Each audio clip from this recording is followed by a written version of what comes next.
Notice किया? हर तरफ सिर्फ सीक्वल्स ही sequels. Border 2, Golmaal 5, OMG 3, Ramayan, Animal Park. पर सवाल ये है, ये नई कहानियां हैं या सिर्फ पुरानी यादों का रिपीट? बॉलीवुड आजकल अजीब फेज से गुजर रहा है, जहाँ एक तरफ नए एक्टर्स आ रहे हैं, नए डायरेक्टर्स आ रहे हैं, वहीं दूसरी तरफ इंडस्ट्री बार बार अपनी पुरानी फिल्मों की तरफ लौट रही है। जैसे कोई पुरानी डायरी खोल के बोल रहा हो, इस पेज में थोड़ा मैजिक था, इसे फिर से ट्राई करते हैं। सबसे पहले बात करते हैं बॉर्डर 2 की। बॉर्डर एक फिल्म नहीं थी, एक इमोशन थी। देशभक्ति, दोस्ती, सैक्रिफाइस, सब कुछ प्योर दिल से दिखाया गया था। अब बॉर्डर 2 का ऑफिशियल ट्रेलर आ चुका है और रिलीज डेट 23 जनवरी कंफर्म है, तो एक्साइटमेंट होना नेचुरल है। पर साथ ही एक सवाल भी, क्या बॉर्डर 2 वही रिस्पेक्ट, वही सीरियसनेस और वही इम्पैक्ट ला पाएंगी? क्योंकि बॉर्डर 2 जैसी फिल्म सिर्फ एक्शन से नहीं, इमोशन से चलती है। अगर मेकर्स ने सिर्फ नॉस्टैल्जिया बेचा तो ऑडियंस पकड़ लेंगी, और अगर सच में बॉर्डर 2 की सोल समझ ली तो ये सीक्वल हिस्ट्री बना सकता है। उसके बाद आती है कॉमेडी की किंग, गोलमाल 5। गोलमाल फ्रेंचाइजी हमेशा से लॉजिक छोड़कर लाफ्टर पे चलती आई है, और इस बार ट्विस्ट ये है कि गोलमाल 5 फैंटेसी कॉमेडी होने वाली है और पहली बार एक फीमेल विलन भी होंगी। अजय देवगन और गैंग वापिस आ रहे हैं, मतलब कियोस गारंटीड है।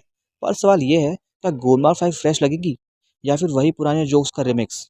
अगर रोहित शेट्टी ने थोड़ा नया तड़का डाल दिया तो ये थिएटर पे बवाल मचा सकती है। अब बात करते हैं ओएमजी 3 की। ओएमजी सीरीज हमेशा से सेंसिटिव टॉपिक को बोल्ड तरीके से दिखाती आ रही है।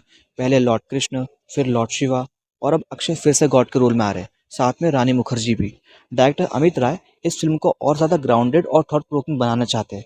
ओएमजी 3 सिर्फ एंटरटेनमेंट नहीं, बल्कि डिस्कशन क्रिएट करने वाली फिल्म हो सकती है। पर शर्त यह है, ये मैसेज नेचुरल लगे, लेक्चर नहीं।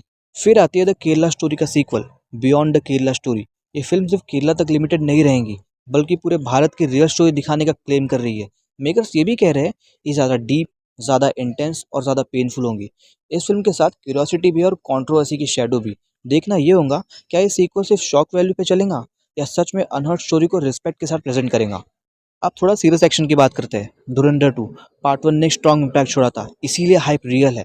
19 मार्च को धुरंधर 2 रिलीज हो रही है, और इतना स्ट्रॉन्ग बज़ है कि अक्षय कुमार ने अपनी फिल्म भूत बंगला पोस्टपोन कर दी है, क्लैश को अवॉइड करने के लिए। आदित्य धर का स्टाइल रॉ और इंटेंस है, इसीलिए एक्सपेक्टेशन हाई है। ये कोई यूनिवर्स का पार्ट नहीं है, सीधा एक पावरफुल सीक्वल है जो सीरियस एक्शन लवर को ट्रीट दे सकता है। अब बात करते हैं एक डेंजरस वर्ल्ड की, एनिमल पार्क। एनिमल ने ऑडियंस को डिवाइड कर दिया था, पर एक बात क्लियर थी, इम्पैक्ट मैसिव हुआ था। एनिमल पार्क से एक्सपेक्टेशन है, क्या कैरेक्टर को और डार्कर दिखाएंगे, कॉन्फ्लिक्ट्स और पर्सनल हो जाएंगे। ये सीक्वल जरूरी लगता है, क्योंकि एनिमल का एंड ही ऐसा हुआ था जो कंटिन्यूशन मांगता है। बस ये दिक्कत है, शॉक के चक्कर में ये स्टोरी कॉम्प्रोमाइज ना हो जाए। और फिर आता है सबसे बड़ा और एम्बिशियस प्रोजेक्ट, रामायण पार्ट 1 और पार्ट 2। ये कोई नॉर्मल सीक्वल नहीं है, बल्कि एक एपिक विजन है नीतीश तिवारी के डायरेक्शन में। रणवीर कपूर एस राम, साई पल्लवी एस सीता, यश एस रावण, और म्यूजिक में हांस जमर और ए आर रहमान। स्केल ही बता देता है कि मेकर्स इससे हिस्ट्री बनाना चाहते हैं। रामायण पार्ट 1 इस साल आएंगी और रामायण पार्ट 2 अगले साल। ये नॉस्टैल्जिया नहीं, रिस्पॉन्सिबिलिटी है, क्योंकि रामायण सिर्फ कहानी नहीं, एक श्रद्धा है। एंड में सवाल वही है जो शुरू में था, क्या बॉलीवुड सेफ खेल रहा है, या फिर ये सीक्वल इसलिए आ रहे हैं क्योंकि कुछ कहानियां सच में अधूरी रह गई है? शायद सच दोनों के बीच में कही है। कुछ सीक्वल जरूरी होते हैं और कुछ सिर्फ यादों के सहारे चलते हैं।